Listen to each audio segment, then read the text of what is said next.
नमस्कार, करें लॉन्चर के डेली बुलेटिन में आप सभी का स्वागत है। मैं प्रीति सागर आज आपके लिए लाई हूँ हमेशा की तरह एक नई खबर जो कि है कनमिंग मॉन्ट्रियल बायोडाइवर्सिटी फ्रेमवर्क के बारे में। क्या है ये, इसके बारे में चलिए चर्चा करते हैं। कनमिंग बायोलॉजिकल डाइवर्सिटी बेसिकली ये किसका हिस्सा है? ये अभी हाल ही में कॉन्फ्रेंस ऑफ पार्टी 15 की मीटिंग हुई, किसमें? United Nations convention on biological diversity. CBD ने हाल ही में मॉन्ट्रियल में अपनी एक मीटिंग रखी थी जो कि कॉन्फ्रेंस ऑफ पार्टी 15 की मीटिंग थी। किसके तहत हुई है? ये United Nations convention on biological diversity के तहत इस मीटिंग को रखा गया। इसमें इन्होंने एक प्रोटोकॉल या एक फ्रेमवर्क को अडॉप्ट किया। क्या है वो? कनमिंग मॉन्ट्रियल ग्लोबल बायोडाइवर्सिटी फ्रेमवर्क। आगे जो हम डिस्कशन करेंगे उसको GBF हम इसको एक शॉर्ट फॉर्म रखेंगे, ग्लोबल बायोडाइवर्सिटी फ्रेमवर्क। ये ग्लोबल बायोडाइवर्सिटी फ्रेमवर्क, इसके तहत बहुत कुछ चीज़ें आई जिसमें कुछ टारगेट सेट किए गए। तो कुछ टारगेट्स के बारे में आज हम डिस्कस करेंगे। वो जो टारगेट्स थे वो बेसिकली कॉन्जर्वेशन के लिए है कि एनवायरमेंट को कैसे कॉन्जर्व किया जाए। मॉन्ट्रियल अपने आप में, मॉन्ट्रियल प्रोटोकॉल अपने आप में एक बहुत ही इंपॉर्टेंट प्रोटोकॉल है आपके हर एक एग्जाम पॉइंट ऑफ व्यू से। तो आपको कुछ ना कुछ इंफॉर्मेशन इसके बारे में पहले से पता होनी चाहिए। जो ग्लोबल बायोडाइवर्सिटी फ्रेमवर्क है या GBF जिसको हम कह लें, तो इसमें 4 गोल्स सेट किए गए हैं। इसके अलावा उसके 23 टारगेट्स रखे गए हैं। किस लिए रखे गए हैं? तो ये जो हमारा बायोडाइवर्सिटी का जो लॉस हो रहा है और इसके साथ साथ रिस्टोरिंग नेचुरल इकोसिस्टम। हमें अपने नेचुरल इकोसिस्टम को रिस्टोर भी करना है और अपने बायोलॉजिकल डाइवर्सिटी का जो लॉस हो रहा है उसको बचाना है। ईयर सेट किया गया है क्योंकि टारगेट है 23 टारगेट्स है। ये 23 टारगेट्स को बाय द ईयर 2030 तक इसको कंप्लीट करना है या टारगेट को अचीव करना है। जो फ्रेमवर्क है इसको हम कह सकते हैं कि इसका जो रिप्रेजेंटेटिव है या रिप्रेजेंटेशन है, ये जो इसके मेंबर्स हैं 188 मेंबर्स, मोरओवर ये 188 मेंबर्स इसके 95% ऑफ मेंबर्स की पॉपुलेशन है। जो भी मेंबर कंट्रीज हैं उनमें से 188 कंट्रीज ने इस फ्रेमवर्क पे साइन किया है और they agreed to it. Okay, ये वो लोग अग्री हो गए हैं इन 4 गोल्स और 23 टारगेट्स पे काम करने के लिए। जो ये 188 गवर्नमेंट्स है, ये क्या है? 95% ऑफ पॉपुलेशन है मॉन्ट्रियल या प्रोटोकॉल, इस प्रोटोकॉल के मेंबरशिप की, या आप कह सकते हैं United Nations convention on biological diversity की जो मेंबरशिप थी उसका 95% पॉपुलेशन ने या 95% कंट्रीज ने, नॉट पॉपुलेशन बट कंट्रीज ने इसको अग्री कर लिया है। चलिए, इसके साथ हम इसके कुछ टारगेट्स के ऊपर भी चर्चा करते हैं। तो कुछ जो इसके टारगेट्स है काफ़ी महत्वपूर्ण हैं जिसको मैंने सोचा कि इसको आपसे डिस्कस करना चाहिए। तो क्या है? सबसे पहले प्रोटेक्ट करना है एटलीस्ट 30% ऑफ वर्ल्ड्स, जो पूरे विश्व का land, water, coastal and marine areas है उसको प्रोटेक्ट करना है। तकरीबन 30% कुछ ऐसे एरियाज का चुनाव किया गया है या उसको चुना जाएगा जहाँ पर इस काम को किया जाएगा। तो ये प्रोटेक्शन ऑफ इकोलॉजी है, प्रोटेक्शन ऑफ बायोडाइवर्सिटी है। इसके साथ साथ क्योंकि रिस्टोरेशन भी इसका एक हिस्सा है, हमें रिस्टोर करना at least 30% of degraded terrestrial, inland water, coastal and marine ecosystem.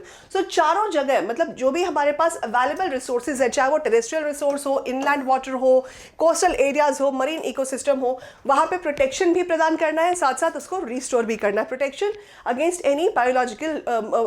Any biodiversity loss और उसको रिस्टोर करना ताकि उस लॉस को ओवरकम किया जा सके। इसके साथ साथ रिड्यूस या एलिमिनेट करना है loss of areas with high biodiversity importance. जो भी एरियाज है जो कि हाई बायोडाइवर्सिटी इंपॉर्टेंस है उसको हमें रिस्टोर करना बहुत ज़रूरी हो जाता है। इसके लिए जो वहाँ पे लॉस होते हैं उन लॉस को या तो रिड्यूस करना है या उसको बिल्कुल ख़त्म कर देना है। इसके साथ साथ कटिंग ग्लोबल फूड वेस्ट, ये बहुत ही महत्वपूर्ण पॉइंट है। ग्लोबल फूड वेस्ट, अब देखो फूड वेस्टिंग ये हम रीजनली भी देखें या किसी कंट्री स्पेसिफिक भी देखें तो कहीं ना कहीं फूड वेस्ट की वजह से कई सारा पॉपुलेशन ऐसा होता है किसी भी कंट्री में। अगर हम इंडिया की भी बात करें तो जो कि कहा जाता है कि रात में बेचारे भूखे सोते हैं। अब अगर हम इंडिया के साथ साथ और भी कई सारे देशों को मिला लें तो वहाँ पे बहुत सारे ऐसे पॉपुलेशन हो जाता है जिन्हें कम से कम 2 वक्त का भी खाना नसीब नहीं होता। इसके लिए इन्होंने जो ग्लोबल फूड वेस्ट है उसको कट करने का प्रावधान इसमें शामिल किया गया या टारगेट रखा गया। जो ग्लोबल फूड वेस्ट है उसको तकरीबन आधा या in half and reducing over consumption and waste. So जो ओवर कंजम्पशन हो रही है या जो वेस्ट हो रही है उसको तकरीबन जितना भी इसका जो हमारे पास डेटा है तो उसको अगर हम उसे आधे में भी ख़त्म कर सके तो इस टारगेट को एक रखा गया है। मतलब ग्लोबल फूड वेस्ट को हमें कम करना है बाय 50%। इसके अलावा reducing the use of pesticide and hazardous chemicals by half. So जो भी केमिकल पेस्टिसाइड्स यूज़ हो रही हैं एग्रीकल्चर में, खास करके जो मेंबर कंट्रीज़ हैं, मेंबर नेशंस हैं, उन्हें अपने कंट्रीज़ में इस चीज़ को रिड्यूस करना है। सो इसका रिडक्शन बहुत ही ज़रूरी है क्योंकि इसके बहुत सारे इम्पैक्ट्स देखने को मिलते हैं हमारे हेल्थ पे भी, हमारे एनवायरनमेंट पे भी। सो इस स्टेप से या इस टारगेट से इन दोनों ही चीज़ों को हम रिस्टोर कर सकते हैं। इसके साथ साथ इंक्रीज़ करना है international financial flows to developing countries. अब जो डेवलपिंग कंट्रीज़ हैं उन्हें फंडिंग की ज़रूरत पड़ती है अगर वो किसी भी एनवायरमेंटल प्रोटेक्शन पे काम करते हैं। सो इस फंडिंग को बढ़ाना है ताकि जो डेवलपिंग कंट्रीज़ हैं वो भी बायोडाइवर्सिटी को कंजर्व करने में या बायोडाइवर्सिटी लॉस को रिस्टोर करने में या उसको बचाने में कुछ काम कर सके। सो फंडिंग को बढ़ाना है। So at least $20 billion per year by 2025 and at least $30 billion per year by 2030. So कम से कम $200 billion का फंडिंग हमें देना है डेवलपिंग कंट्रीज़ को by 2025 और by 2030 $30 billion has to be provided. Sorry, $300 billion has to be provided. So ये कुछ funding का प्रावधान है, ये कुछ टारगेट रखा गया है। इसके साथ साथ और भी कई सारे टारगेट हैं, जैसा कि मैंने आपको स्पेसिफाई किया कि 23 टारगेट सेट किए गए हैं, 4 गोल्स रखे गए हैं।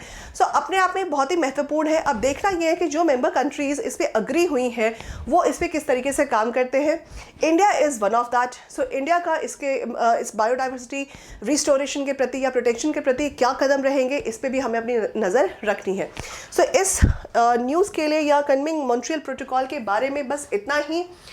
इसके आगे की जो जानकारी है ये आपको अपनी कुछ जो भी रीडिंग्स है उसमें शामिल करना है। इस पर अपनी नज़र रखनी है कि इसमें क्या क्या चीज़ें ऐड हो रही हैं, खास करके इंडिया के संबंध में। सो आज के लिए बस इतना ही। तब तक के लिए धन्यवाद। अपना ध्यान रखिए, सर्दी आ गई है, सो ठंड में कम निकलिए और पढ़ाई पे ज़्यादा ध्यान दीजिए। तब तक के लिए धन्यवाद। Bye bye, take care.